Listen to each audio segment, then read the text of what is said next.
कर देना, अपमान कर देना, सभा से उसको मारकर निकाल देना, ये भी एक ब्राह्मण का मृत्युदंड ही है।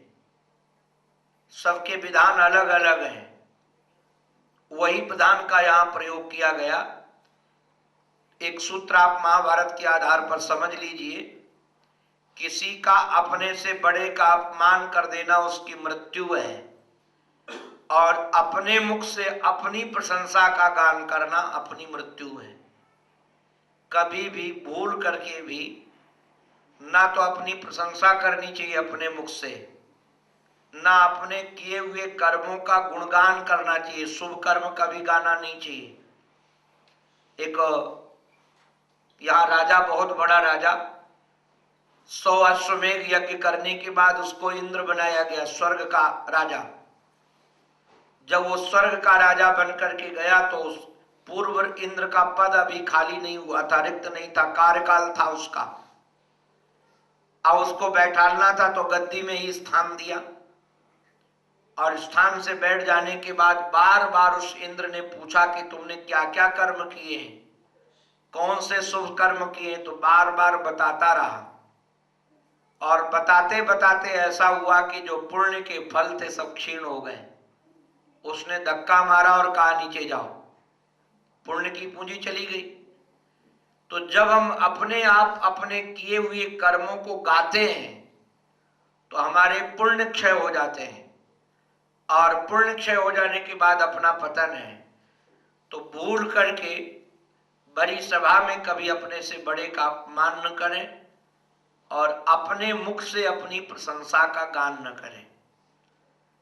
ये देखेंगे जितने बड़े लोग होते हैं अपनी महिमा नहीं गाते, लोग इनकी महिमा गाएं वो अलग बात है, किंतु वो अपनी प्रशंसा नहीं करते, अपने गुणों का गान नहीं करते हैं। तो ये सूत्र ध्यान रखने लायक है। द्रौपदी की ऐसी क्षमा शक्ति को देख करके ही भगवान अर्जुन के सारथी थे। तो हमारा जीवन क्षमा से भर जाए, हमारा जीवन करुणा से भर जाए, हमारा जीवन दया से भर जाए, तो निश्चित रूप से हमारे जीवन रथ के सारथी श्री कृष्ण बनेंगे। और जब वो जीवन रथ के सारथी बनेंगे तो ये जो विश्व एक रणांगन है, युद्ध भूमि है, इस युद्ध भूमि में हमको विजय ही विजय मिलेगी। क्योंकि यत्र योगेश्वर कृष्ण यत्र पार्थो धनुर्धरः, ये गीता का 18वें अध्याय का अंतिम का श्लोक है। वहीं श्री विजय विभूति रहते हैं। तो हमारे जीवन रथ के सारथी श्री कृष्ण बने, काम क्रोध लोभ न बने, जिससे हमारे जीवन में विजय प्राप्त हो। या हमारे श्री वेदव्यास जी महाराज ने श्रीमद् भागवत महापुराण के आधार पर एक दृष्टांत देकर दर्शन को समझाया। ऐसे ही कल और भी आपको दृष्टांत सुनने को मिलेंगे जो जीवन जीने की कला है। अगर एक एक सूत्रों को भी आप रोज उतारते जाओगे, पहले दिन हमने शरीर को स्वस्थ रखने, मन को स्वस्थ रखने का दोनों का कल भी विचार किया था, पहले दिन सूत्र दिया था। आज बुद्धि की पवित्रता कैसे होगी, जिस पवित्रता के कारण परमात्मा हमारे ड्राइवर बन जाए। सारथी माने ड्राइवर होता है, सारथी का अर्थ ड्राइवर है। हमारे इस जीवन रथ के ड्राइवर ठाकुर जी बन जाए, अगर वो बन गए तो विजय ही विजय है। हम सब के सारथी श्री कृष्ण बने, ऐसी प्रार्थना मैं सदगुरुदेव के चरणों में करता हूँ। बोलो भक्तवत्सल भगवान की। अब किसी को प्रश्न पूछना हो तो 10 मिनट है हमारे पास, वैसे तो लेट हुआ है मामला, पूछ लो, 10 मिनट में हम उत्तर दे देंगे।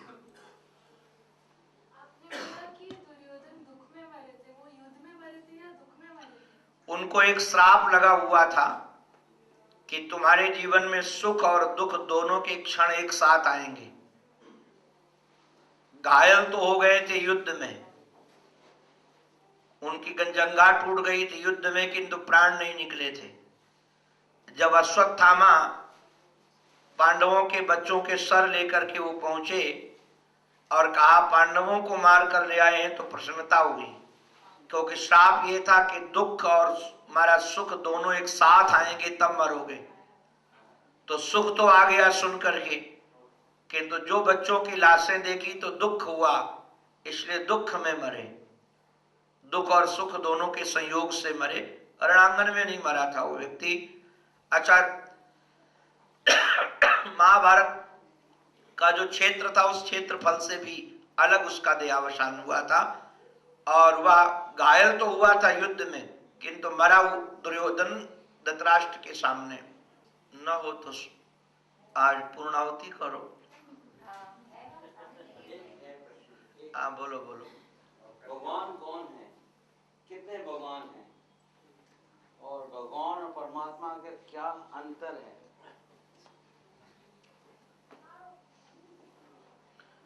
भगवान कौन है, कितने भगवान हैं, भगवान और परमात्मा में क्या अंतर है, भगवान की कसम, क्या कसम कौन सा है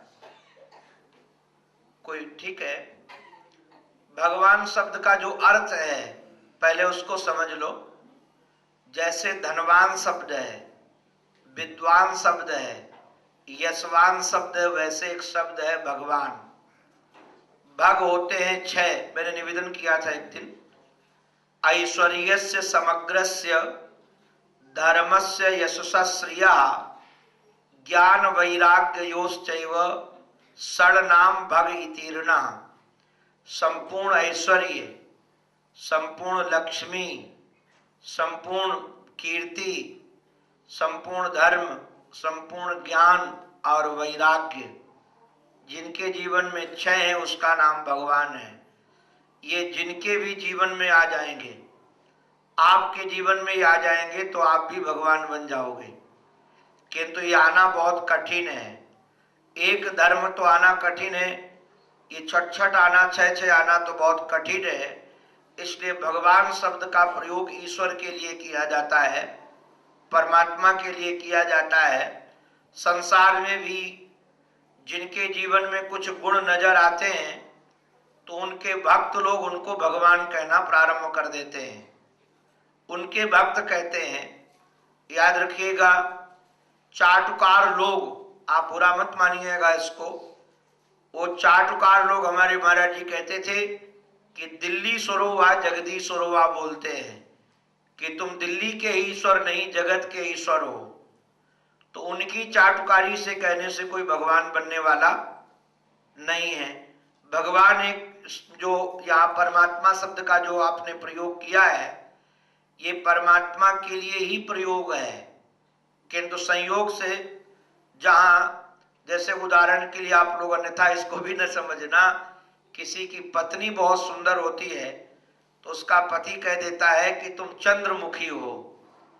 चंद्रमुखी माने चंद्रमा के समान तुम्हारा मुख है।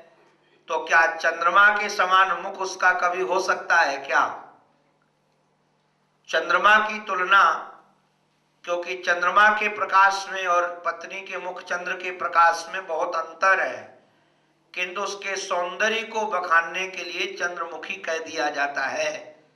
वैसे ही कई लोग अपने गुरुजनों को भी याद रखें, क्योंकि गुरुजनों में ये गुण जो ईश्वरी गुण होते हैं वो नजर आने लगते हैं, इसलिए उनका नाम भगवान कहने लगते हैं। वो हैं गुण भगवान के ही, जहां जहां जो जो गुण नजर आते हैं। तो इसलिए भगवान और परमात्मा में जो अंतर की बात है, अंतर कोई है नहीं इसमें। भगवती गुण, अच्छा भगवान कितने हैं अगर ये पूछो आप, भगवान तो एक ही है, भगवान दो नहीं है। परमात्मा एक ही है, दो नहीं है। बस बात इतनी है कि परमात्मा के किसी न किसी अंश को लोग लेकर के परमात्मा मानकर बैठ जाते हैं। एक दृष्टांत देखकर समझाऊं तो समझ में आ जाएगा। एक गांव में एक हाथी आ गया, हमारे साथ एक बच्चा, उसको हाथी से बड़ा प्रेम है। तो हाथी आ गया। अब हाथी आया तो सभी नेत्र वालों ने हाथी देख लिया, क्योंकि पहले किसी ने, गांव वालों ने हाथी देखा नहीं था। अब लोगों ने हाथी देख लिया, किंतु कुछ अंधे भी वहां थे। उनको लगा कि हम भी हाथी देखेंगे, किंतु नेत्र तो है नहीं।